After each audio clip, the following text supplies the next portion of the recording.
Hola, apreciados estudiantes. Bienvenidos a un nuevo encuentro matemáticos. En esta ocasión hablaremos de una temática de la asignatura estadística, llamado medidas de tendencia central y gráficos estadísticos para datos no agrupados. Quien les habla el docente Kevin Dillon Gullo Rosado, quien orientará esta clase para los grados séptimos de la institución Leonidas Acuña. Comencemos. Las medidas de tendencia central son aquellas medidas, como su nombre le indica, que tienden a la mitad, a los valores del punto medio de una distribución de frecuencias, de una cantidad de datos recogidos en un estudio estadístico. La primera medida de tendencia central que hablaremos es la media aritmética, o que también es conocida como promedio.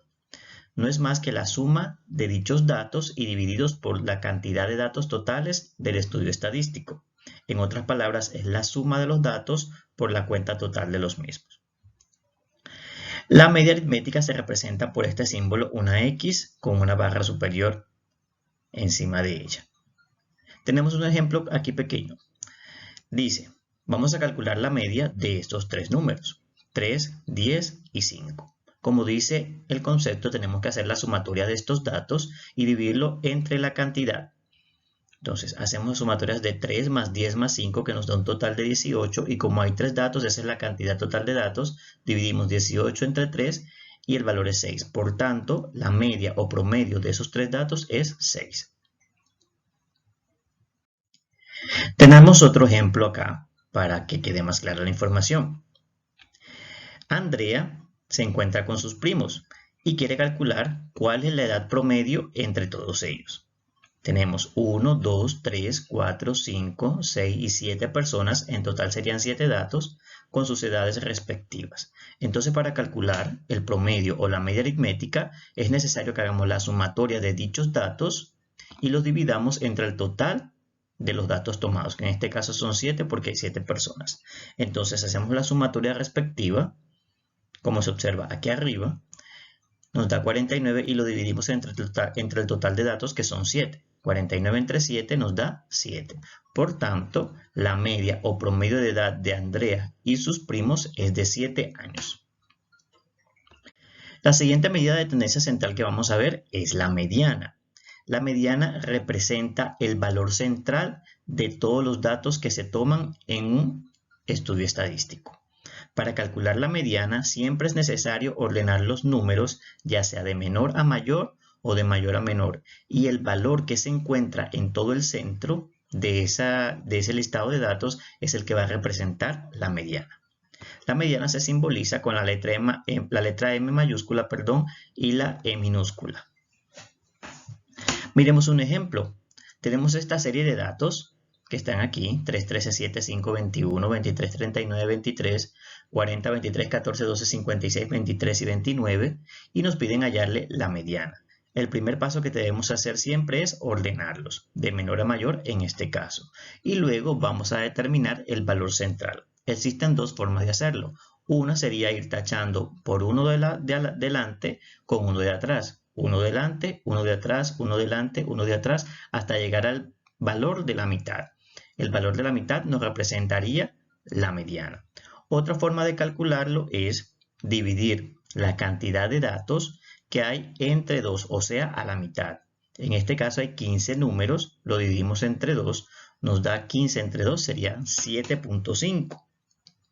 El dato de la mitad sería después del séptimo número, ordenado. Entonces, 1, 2, 3, 4, 5, 6 y 7. Después del séptimo número ordenado vendría la mediana. En este caso, igualmente sería el número 23. Entonces, de las dos maneras se puede resolver. Tenemos que tener en cuenta qué pasa cuando el conjunto de datos es impar y cuando el conjunto de datos es par. Cuando tenemos un conjunto impar de datos, o sea que la cantidad de datos es un número impar, es muy sencillo porque el número de la mitad es el que representa la mediana.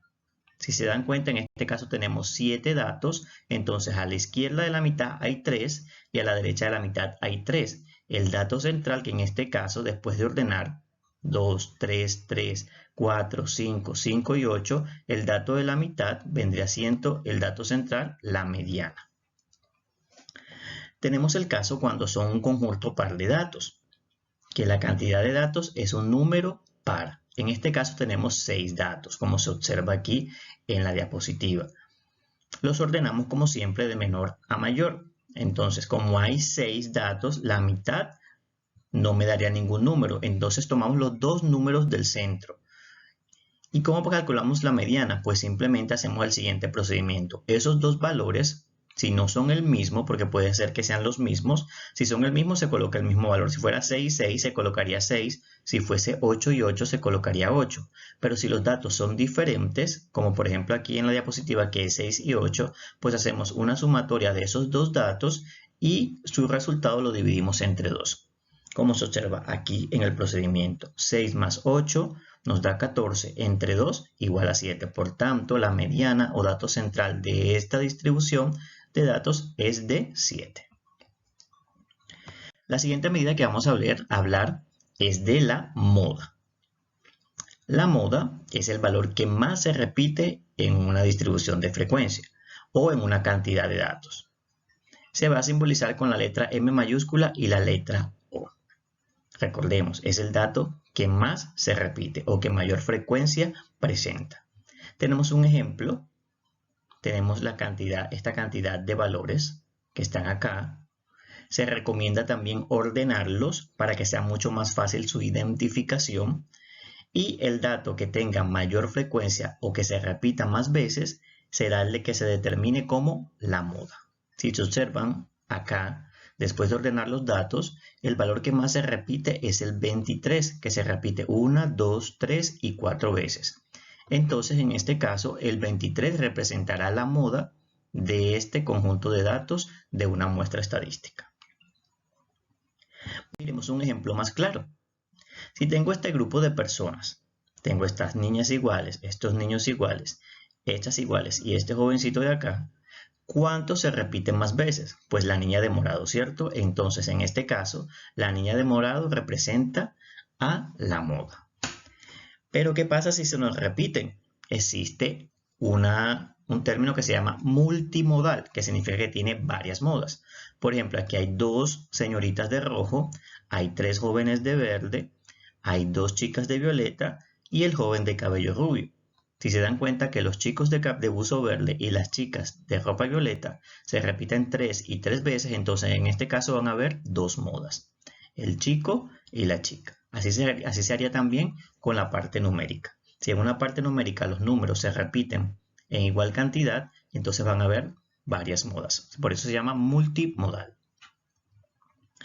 Esas son las medidas de tendencia central.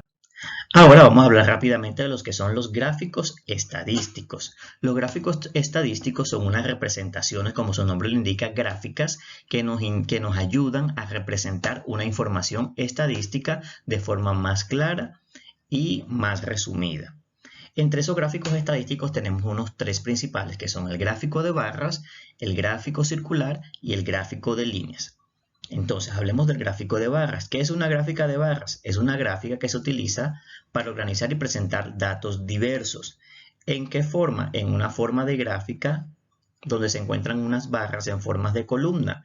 Cada barra o rectángulo, como observan ustedes aquí en las imágenes, representa uno de los datos y su altura, o sea, hasta donde sube la barra, representa la frecuencia o la cantidad de veces que se repite dicho dato en el estudio estadístico.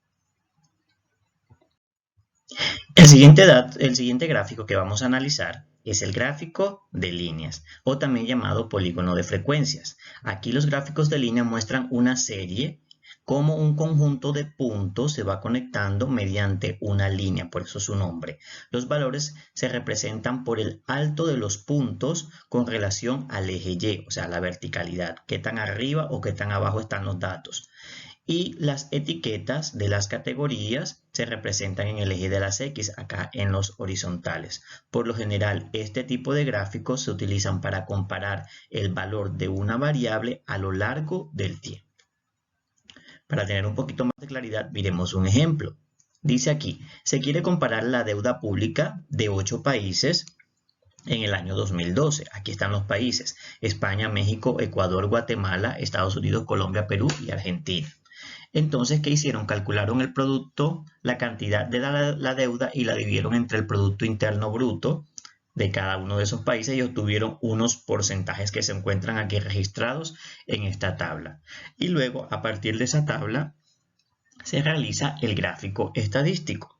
Hacemos un plano cartesiano. En la eje de la Y vamos a anotar las cantidades de los porcentajes obtenidos y en el eje de las X vamos a anotar los datos de los valores representativos de las variables, en este caso los nombres de los países.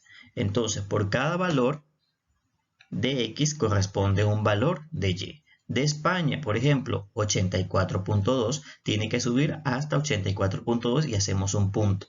México obtuvo 43.5, entonces subimos hasta 43.5. Ecuador tuvo un valor de 22.2, subimos hasta donde dice 22.2 y así sucesivamente con cada uno de los datos. Cuando ya hayamos terminado de ubicar los números, los puntos de los valores de cada uno de estas variables, de estos datos, simplemente los unimos con una línea recta. Por eso se llama gráfico de líneas o polígono de frecuencias. Para finalizar, tenemos el gráfico estadístico circular o también conocido de torta o sectores. Esto es un círculo compuesto por unos ángulos centrales, como se observan en las figuras, y que nos representan una parte de un todo. Eso es lo que se trata un gráfico circular, representar una parte de un total. Miremos un ejemplo rápido para que quede mucho más claro. Dice, en una clase hay 30 alumnos. De esos 30 alumnos, 12 juegan baloncesto, 3 practican la natación, 9 juegan fútbol y el resto no practica ningún deporte. Queremos expresar estas cantidades que de los deportes en términos de un gráfico estadístico. Primero se organiza la información en una tabla de frecuencia, colocamos aquí el valor de la variable y colocamos su dato, las cantidades de veces que se repiten. Determinamos el total y para hacer un gráfico estadístico de circular o de sectores siempre es necesario realizar unos cálculos. Como estamos trabajando circular, vamos a trabajar con una circunferencia. Recordemos que la circunferencia tiene 360 grados. Entonces siempre hay que calcular cuántos grados corresponden a cada uno de estos datos de los valores de las variables. Por ejemplo, para el baloncesto, que tiene 12, ¿cuántos grados representarían en una circunferencia? ¿Cómo se calcula eso? Aplicando la siguiente fórmula. Los 360 grados, que son el total de grados de la circunferencia, lo multiplicamos por la frecuencia de cada variable y lo dividimos entre el total de datos o el total de la población. Por ejemplo, si yo quiero calcular cuánto es el ángulo que necesito para representar los 12 estudiantes a 360 grados, lo multiplico por 12, que son el total de datos de esa variable, y lo divido entre el total de la población, que en este caso son 30. 360 por 12 dividido entre 30 me da un total de 144 grados. Entonces cuento desde aquí, desde mi ángulo 0, cuento 144 grados, trazo la línea y tengo mi primera sección o mi primer sector. Luego hago el mismo procedimiento para el de natación. Serían los 360 por los 3 valores y lo divido entre 30, que es el total. Me da 36 grados. Lo comienzo de donde terminé baloncesto, cuento los de natación, en este caso lo colocaron de este lado, contaron 30 de aquí hasta acá y 30, cierro y tengo mi segundo sector. Y así hago con cada uno de los sectores y de los datos que están establecidos en el estudio estadístico. De esta forma puedo calcular los ángulos que tiene cada uno de los valores, y estos valores por lo general siempre se representan en forma de porcentajes. ¿Cómo se calcula el porcentaje de cada uno de estos sectores? Pues sencillo, simplemente se divide cada uno de los datos entre el total y lo que nos dé se multiplica por 100 y esto representa el valor en porcentajes de cada una de estas secciones o sectores.